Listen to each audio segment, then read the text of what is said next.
Okay, Anna, please introduce yourself. So, my name is Anna. I am currently PHM's coordinator for Europe. At the moment, I'm based in Zagreb, in Croatia. And for everyday things, I work with an NGO, which deals mostly with workers' rights and wants to build relationships between trade unions and other civil society organizations on social issues.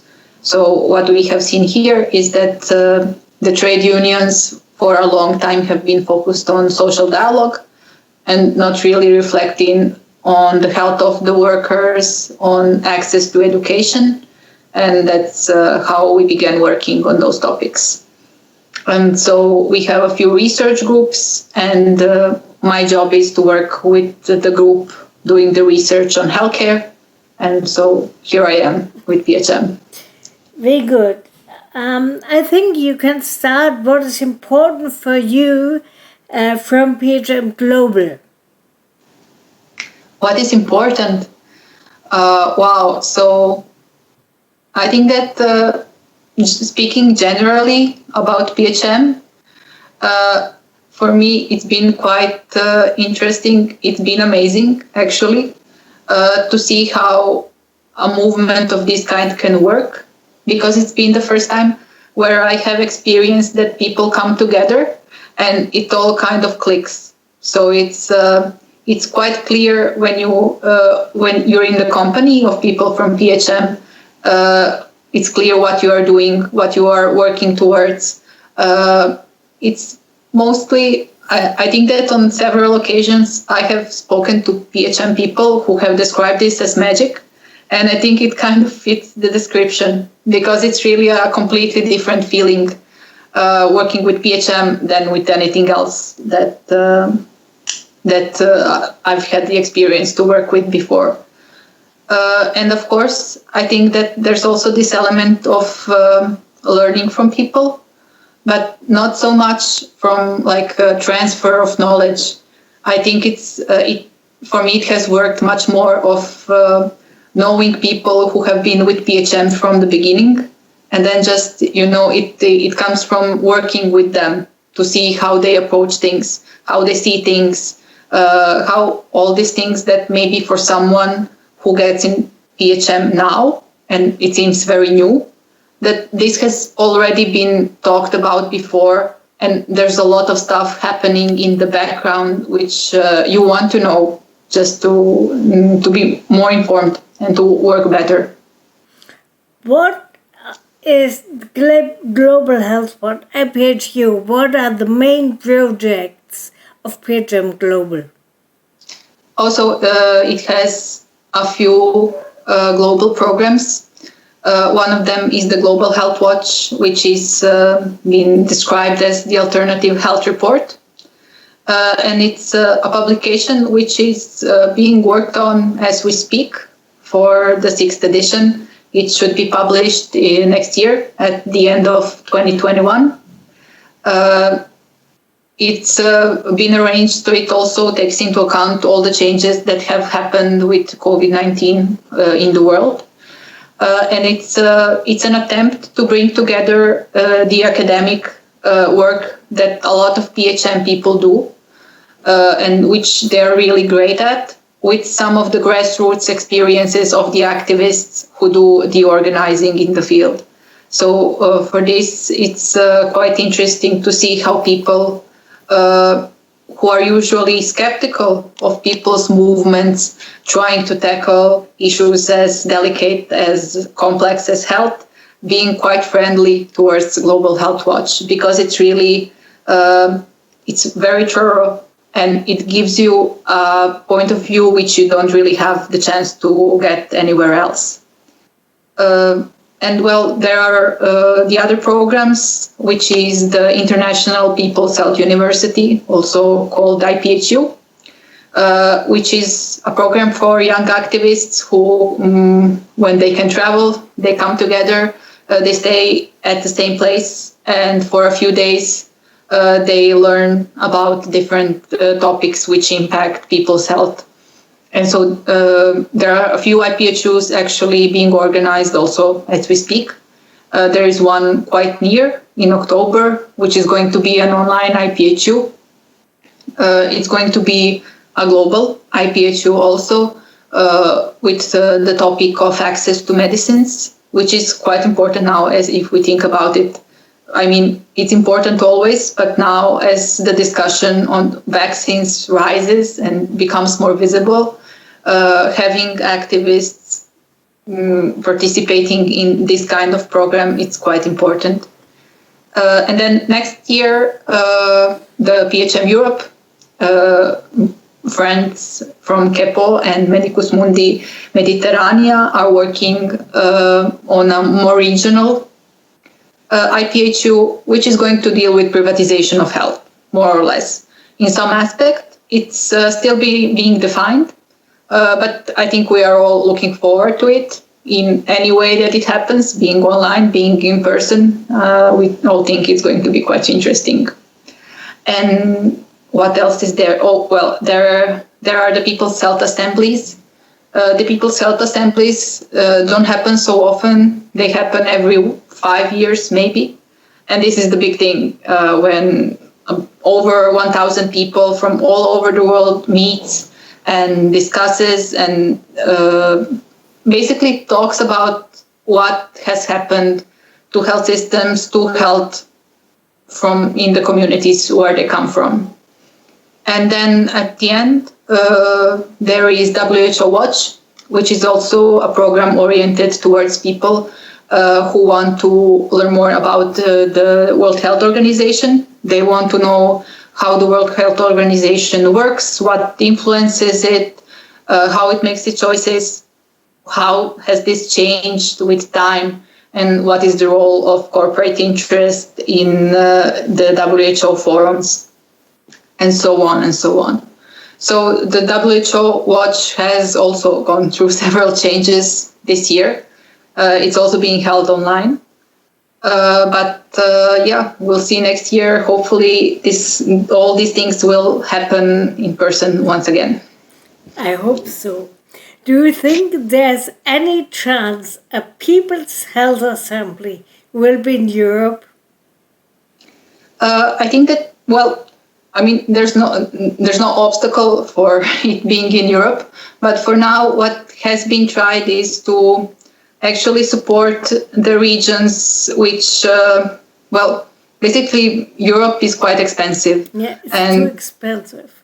Yeah, so having people from other regions traveling to Europe, it's, a bit more unsustainable than having some people from Europe going to other regions. Mm. It's just more practical. And I think it also, it speaks to the dynamic a bit, because PHM should be a movement led by groups from the Global South. And so, this should be also reflected in how we choose the places where we meet and which experiences we highlight. And I think the People's Health Assembly has chosen to do that, really. It's true. The PHM Europe focuses on deprivatization. What does it mean to you? It's your big focus. PHM Europe is a diverse space, as all of them are. I think that privatization as such has been dealt with in most of the countries which participate in PHM Europe. And this research on deprivatization, which is supposed to happen in the next months, is going to be a step forward to it. With this, it's basically thought of as looking into alternatives to privatization which already exist. For example, the Transnational Institute from Amsterdam has done some great research over the last years, looking into how communities, municipalities, countries change their minds when it comes to privatization, and they found out that it doesn't really work as they were told it would work. And so they have adopted different approaches of taking back control of what is very important for community health and for community lives. And of course, most of us have heard of deprivatization, of remunicipalization of water. I think in Germany that was quite big in several, yeah. So it's, what we would like to see now is what happens with health, because these things also happen with health in different ways. Maybe someone has outsourced the cleaning of a hospital and they want to bring it back in-house. This is a form of deprivatization that's quite important. There are public-private partnerships that fail all over the place. What happens in those instances? But also we would like to see how people on the regional level or in countries, in municipalities, how they work with health authorities. Do these people have actually a say in what happens with their health, on how their health system works? So it's also about making the health system more open towards people and more inclusive, just more inviting to them. Because if we look at it, I mean, if people have a more friendly relationship with the health workers and the health systems which they use, then they're also probably going to fight harder to keep it public. What other activities plans PHM Europe? Well, for the past 4 or 5 years, for quite a long time, together with the European Network Against the Commercialization of Health and Social Protection, PHM Europe has been doing the April 7th campaign. It's also known as People's Health Day or International Day of Action Against the Commercialization of Health. It's a decentralized campaign, so we have people in different countries, in different parts of the world, actually, organizing actions and highlighting how privatization and commercialization of health has impacted their health, their lives, and bringing this all together, both through tools like interactive maps, but also by sharing the materials that we do, and also by planning together to see how what happens in Portugal relates to what is happening in Croatia, and how does what happens in Germany impact what happens in Italy. So it's really a lot about finding these common points that we all have, but that sometimes we forget. And it's really about building a movement together. The claim of the PHM is health for all. The highest attainable health state is a fundamental human right, and PHM plans to bring it back to the people. What does it mean to you, and how are all the activities related to this point? I think that an important part of this claim for PHM is that health is very much distributed around society. So it's very much about justice. It's very much about the resources that someone has and someone does not. And it is also not concentrated in the health field. If we talk about the environment, we also talk about health. If we talk about food, we talk about health. So basically, it's about doing some good work in all of these fields. It's also about bringing the movements which already exist together and realizing that, well, basically health for all is not going to be realized if all of these struggles don't converge. It's also quite difficult to imagine that health for all will be achieved, I don't know, in a 10-year span, as is usually brought forward by international institutions. I think it's fair to say that it's going to take some time, and it's going to take a lot of effort, a lot of pressures.